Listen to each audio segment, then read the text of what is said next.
जय माता दी, जय Shri Krishna, Radhe Radhe friends. Welcome to my channel. आज की वीडियो में लेकर आई हूँ आपके लिए पुत्रदा एकादशी के बारे में। मैं इस वीडियो में आपको पुत्रदा एकादशी के व्रत, नियम, पूजा पाठ के बारे में बताऊंगी। जो बहनें हमारी व्रत रखती हैं या भाई लोग हमारे व्रत रखते हैं, उनको किन नियमों का पालन करना चाहिए। अगर आप व्रत नहीं भी रखते हैं और आपके घर में कोई और मेंबर व्रत रखता है, तब भी आपको कुछ नियमों का पालन करना चाहिए। और एकादशी का व्रत 12 एकादशी होती हैं साल में। मैं हर एकादशी के व्रत की पूजा विधि और कथा आपको बताती रहती हूँ। तो इस वीडियो में मैं आपको बताऊंगी जो पूस माह की शुक्ल पक्ष की एकादशी होती है, उसको ये व्रत रखा जाता है। इसे पुत्रदा एकादशी कहते हैं। इस व्रत में भगवान विष्णु की पूजा का विधान है। इस व्रत से संतान की प्राप्ति होती है, अतः निसंतानों को यह व्रत अवश्य करना चाहिए। तो देखिए, सबसे पहले आपको क्या करना है। आप अपने घर की साफ सफाई कर लीजिए, मंदिर साफ कर लीजिए। एक दिन पहले ही मंदिर साफ कर लेंगे तो प्रातःकाल आपका काम आसान हो जाएगा। मंदिर साफ करें, घर साफ करें, फिर स्नान करें। प्रातःकाल स्नान करके आप शुद्ध हो जाइए। अपने बालों को बांध लीजिए। केस खोलकर कभी भी पूजा नहीं करनी चाहिए। पुरुष की शिखा और स्त्री को केस बांधकर पूजा करनी चाहिए, लेकिन आजकल तो पुरुष शिखा नहीं रखते हैं। लेकिन फिर भी अगर स्त्रियां हैं तो अपने बालों को बांधकर पूजा करें। माथे पर तिलक जरूर लगाना चाहिए। स्त्रियों को मांग भरकर ही पूजा करनी चाहिए। अपने पति की लंबी आयु के लिए सूनी मांग कभी भी पूजा नहीं करनी चाहिए। हमें काले वस्त्र, बिना धोए वस्त्र और गीले वस्त्रों से पूजा नहीं करनी चाहिए। काले नीले वस्त्र कभी भी पूजा में, व्रत में नहीं पहनने चाहिए। पूजा के बाद मंदिर की तरफ एक साथ पीठ नहीं करनी चाहिए। जैसे हम पूजा करके जब हटते हैं वहाँ से, तो हमें एक साथ पीठ नहीं करनी चाहिए। हमें थोड़ा सा 2 कदम पीछे हटना चाहिए, फिर पीठ करनी चाहिए। और एकादशी के व्रत में कभी भी चावल नहीं चढ़ाने चाहिए। चावल के स्थान पर हमें तिल का यूज करना चाहिए। तिलों को पहले ही धो करके थोड़ा सुखा लें, क्योंकि हम जो भी चावल या तिल जो भी पूजा में इस्तेमाल करते हैं, उन्हें हमें 3 बार धोना चाहिए शुद्ध जल से। पूजा के समय दीपक जलता रहे। हो सके जिस दिन आपका एकादशी का व्रत है या दुर्गाष्टमी का व्रत करते हैं, तो उस दिन आपका जो दीपक है वो सुबह से शाम तक जलता रहेगा और आप अपने मन में विष्णु भगवान का, श्री हरि का नाम जपते रहेंगे, तो आपका पता नहीं कितने लाख बार का जाप हो जाता है। तो दीपक को जलाकर रखें, पूरा दिन जलाएं तो ज़्यादा अच्छा है। पूजा के आसन को भी शुद्ध रखिए, एक दिन पहले ही धो लीजिए। जो आपका एकादशी में पूजा करने का आसन है वो आपका साफ होना चाहिए। और हमें कभी भी पूजा के आसन को पैर से खींचना नहीं चाहिए।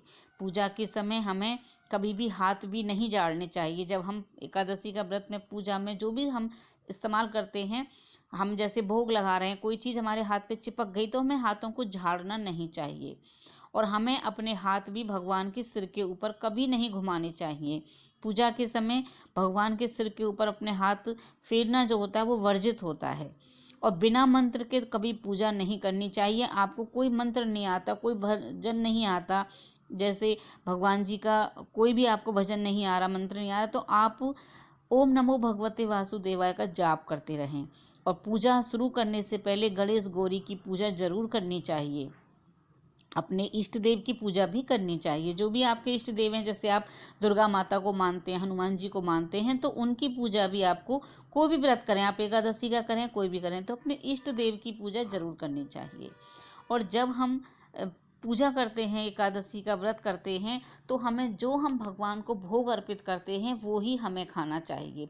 बहुत से लोग क्या करते हैं कि भगवान को मिश्री का भोग लगा दिया, कोई फल रख दिया बस, और फिर खुद पकौड़े वगैरह बनाकर खा रहे हैं। तो ऐसा नहीं होना चाहिए। आप भगवान को अन्न का भोग ना लगाएं उस दिन।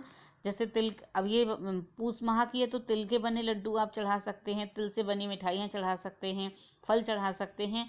तो दूध का भोग लगाएं तो वो ही फिर आप अपना प्रसाद में ग्रहण कर लें। और पूजा के समय में आपको, जब भी आप एकादशी की पूजा करेंगे, तो आपको किसी की बुराई, चुगली, निंदा नहीं करनी चाहिए। एकादशी के व्रत में आप अगर कीर्तन करते हैं तो बहुत अच्छी बात है। अगर कीर्तन नहीं कर पा रहे हैं, तो आप अपने मोबाइल में, लैपटॉप में, कंप्यूटर में भगवान के भजन लगा लीजिए। बहुत सुंदर सुंदर भजन या मंत्र लगा लीजिए, वो आप सुनते रहें। और कोशिश करें कि आप व्रत वाले दिन बाहर ना जाएं, किसी के घर का ना खाएं। क्योंकि फिर वो आपका व्रत नहीं लगता, उसका पुण्य दूसरे को मिल जाता है। हम किसी के घर जाते हैं, हमारे एकादशी का व्रत है, हमने वहाँ चाय पी ली, हमारे चाय के बर्तन भी उन्होंने ही धो लिए, हम वहीं रखे आए, तो हमारा व्रत चला जाता है। कोशिश करें, आपका एकादशी का व्रत है तो आप किसी के घर का कम खाएं, नहीं ना खाएं तो ज़्यादा अच्छा है। आपको पूरे व्रत के फल की प्राप्ति होगी अगर आप कुछ नियमों का पालन करते हैं। उस दिन आपको बाल भी नहीं, कंघी नहीं करनी होती है, एकादशी के व्रत में कंघी भी नहीं करनी चाहिए। और आप कोशिश करें कि एकादशी से एक दिन पहले, दसवीं वाले दिन भी आप रात को भोजन ना करें, यानी आपके पेट में अन्न का दाना नहीं रहना चाहिए। एकादशी को व्रत करें, फलाहार कर लें जो भी आप भोग लगाते हैं। द्वादशी को सुबह स्नान के बाद आप व्रत पूजा करने के बाद व्रत का पारण करें, यानी कि आप अपनी डाइट के अनुसार जो आपका एक समय का भोजन होता है उतना आप या तो खाना बनाकर थाली में लगाकर किसी ब्राह्मण को दे दें, किसी कन्या को दे दें, गाय को खिलाएं या किसी मंदिर में दे आएं। नहीं तो सूखा सामान, थोड़ा आटा, 2 आलू, थोड़ी चीनी, दूध की थैली, थोड़ी सब्जी, मतलब जो आलू या टमाटर कुछ भी, इस तरह से आप किसी मंदिर में सूखा सामान पुड़िया बनाइए और मंदिर में दे आइए। थोड़ा सा नमक भी लीजिए, थोड़ी हल्दी भी ले सकते हैं, एक पुड़िया बना लीजिए।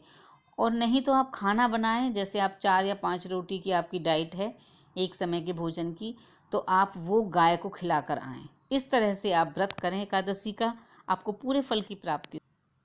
इस तरह से जब एकादशी का व्रत आप करते हैं नियमों के साथ, तो संपूर्ण फल की प्राप्ति आपको मिलती है, श्री हरि की कृपा बनी रहती है। अगर परिवार में भी कोई व्रत करता है तब भी आप कुछ नियमों का पालन जरूर करें। आपको वीडियो हेल्पफुल लगे तो प्लीज़ लाइक, शेयर और सब्सक्राइब जरूर कीजिएगा चैनल को।